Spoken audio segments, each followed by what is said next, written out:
afternoon and welcome to another edition of CB Book Club. CB Book Club is a short video series that runs on CB TV and through which we showcase our talented local writers and their work. Our hope is to arouse interest and to get people to read books by local authors to fill their free time. Today, we are very happy to welcome Mrs. Kathy Esquivel back to our show as our featured author. Thanks for joining me again, Mrs. Kathy. How are you doing? Good. Nice to be back. Perfect.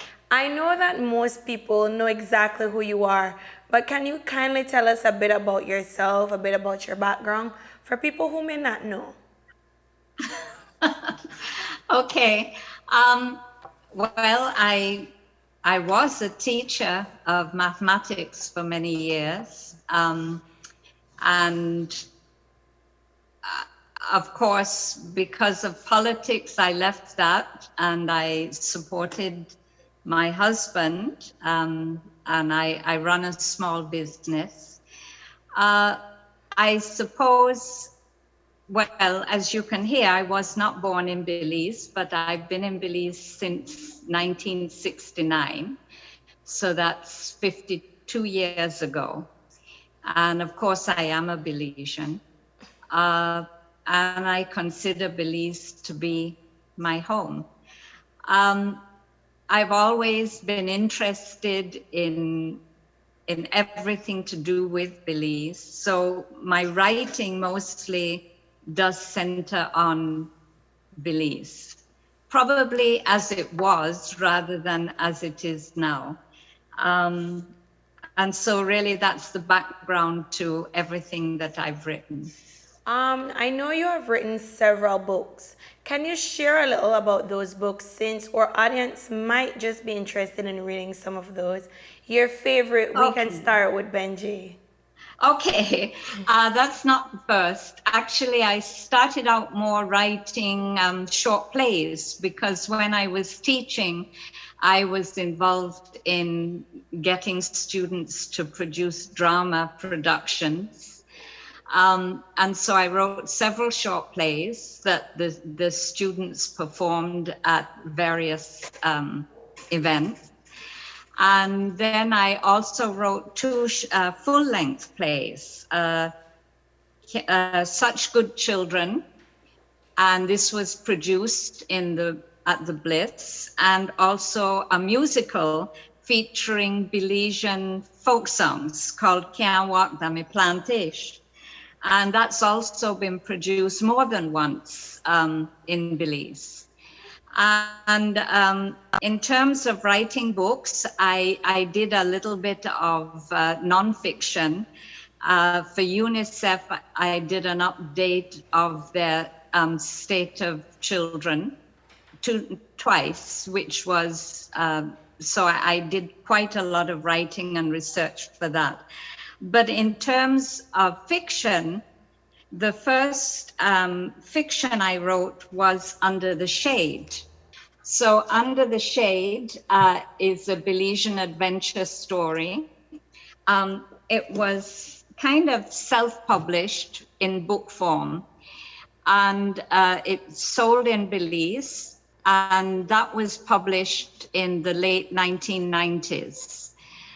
I don't any longer have it in print form, but it is on the website under my name, Under the Shade. And so that's a Belizean adventure story set in Belize City and Orange Walk. And then there's Benji. Benji was published by Kubola.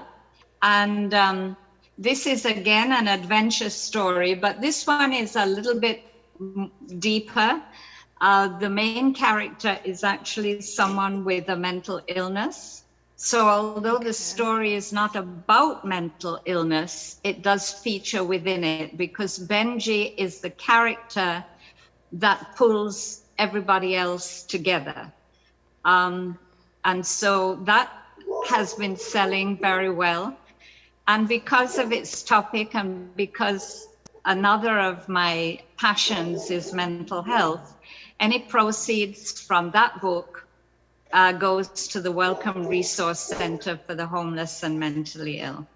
And so that is on sale. It's on sale again on the website, but it's also on sale in hard copy everywhere that Kubola sells books. So Kubola arranges all the distribution of that.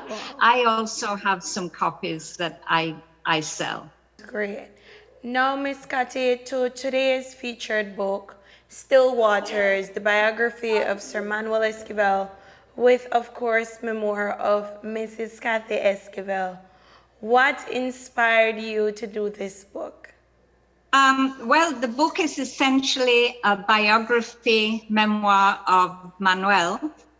And so along with his story, there's my memoir as it really impacts his. And so it's told that there will be something about what he is doing at a certain time, and then another section that is what I am doing at that time. So it's not, the memoir, as far as I'm concerned, is whatever connects to him, because it's really his story, but I get into it. It's a lovely, lovely book. It's a very quick read. I've read the book myself. Took me a couple of days because I stopped, but I enjoyed every minute of that book. What message I like books to move. I don't like books that get stuck in one place. Perfect. What message did you intend to impart on readers who actually read this book? Okay, well, as you know, history is written by the people who write it. And Manuel is a very humble, very self-effacing person. And people have written a lot about him, and some of it is correct, and some of it we feel is not really, it's someone else's version. And so I thought it was important to get out his version. And I did ask various people to do a biography, but I couldn't find anyone who had the time and the inclination to do it. So that's when I decided that I would do it. Perfect. I could remember reading, that was one of the first lines I think I read when opening the book. This is how you recall it, and so if anybody else has a version, they can write a book themselves. Yeah. So based on the feedback, were you successful to that end in creating this book? I think so. It's possible that, I mean, all the feedback I've had has been positive. So people who have negative views have not shared them with me. Now, I admit that I don't do Facebook. I think it maybe had a good idea in the beginning, but I think on the whole, it's a force for bad, not a force for good. Okay. So there might be things on Facebook, but I don't know because I don't do Facebook. But the feedback I've gotten has been positive. That's good. That's good to know. So, Miss Cathy, tell me, how important is this book to you, your husband, and your family? How important? Well, I think it is important to get out his story and why certain things happened and what happened. So I think as a historical reference, it is important. Very much. How long did it take you to put this book together? That I can't be sure of because it was done over a long period. What I did is I put together a skeleton of what the book would be. And then I would sit down and talk to Manuel about the various topics and take my notes. And then I would write whatever I was going to write and then check it back with him to see if I had gotten it correctly. And so there was no time frame. I could say this happened over 2 years on and off. And then the parts, my memoir, I put that in later because obviously I could do that at my own speed. So Mr. Manuel was very much involved and a part Oh, of this biography. yeah, absolutely. Yeah, yeah. He approved basically as we went along. He approved whatever it was, or he'd say, "No, that's not quite right," or, you know, "Did you think about adding this or adding that?" And so he was very much involved. Good. And so this started about 5 years ago, I would think. I have to say that his memory right now is not as good as it used to be, but at the time, it was perfect. Okay, good. You started at the right time then. Yes, I think so. Okay. And so, Mrs. Cathy, for inspiring authors at home who are listening, who are watching, and are afraid to publish their work or unsure of how to publish, how to go about getting their book together, can you offer some words of encouragement? I think it is important to get your ideas together, to get your draft together. And I think it's very helpful to have someone that you trust look at it for you and tell you, this sounds mean, but tell you whether it's worth continuing or not. Because quite honestly, you see a lot of material that when you read it, you think this was not ready for publishing. But if you can find someone you trust, and this is difficult because if it's someone close to you, they might not want to tell you the truth. So it has to be someone close to you, but someone that will actually tell you the truth. And if they tell you, yes, this is a terrific idea, you need to continue with it, but I suggest this, that, or the other, then yes, go ahead. But if they tell you, you know, I think you're really not ready for publication, then try and think about why you're not ready for publication. Is it because the idea of the book doesn't make sense? Is it because you haven't put it together right? Whatever. But I do think, well, this is personally, I found it very useful to have someone that I trusted, especially with your first efforts. Get someone you trust to help you with it. As to getting published, that's extremely difficult all over the world. It's not something that's easy to do. There is some usefulness in getting it actually published. Like I got Benji published, and that's because it gives your book some validity, that it's something worth reading.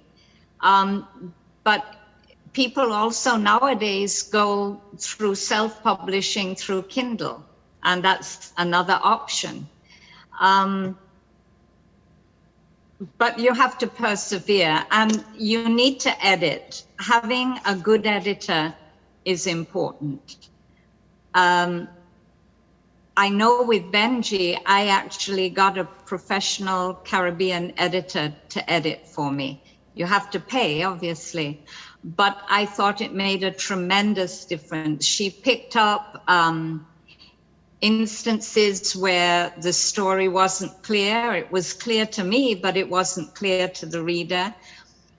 She picked up other instances where, oh, this is really interesting stuff, but you don't need it in this book. You know, it's not part of the story.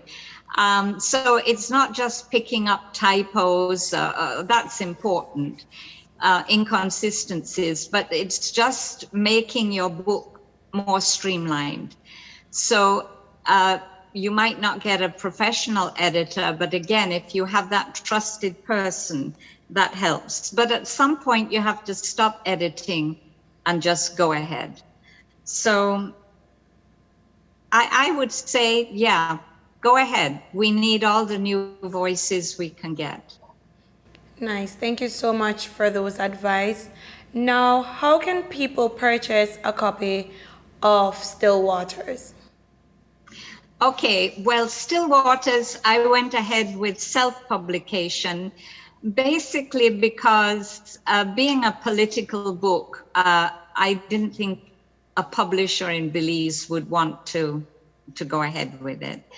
So I have copies, which if you get from me at my office in Belize City, I can even autograph it. But I also have copies at Brody's downtown Belize City, Brody's on the Northern Highway, and Dacres in Belmopan.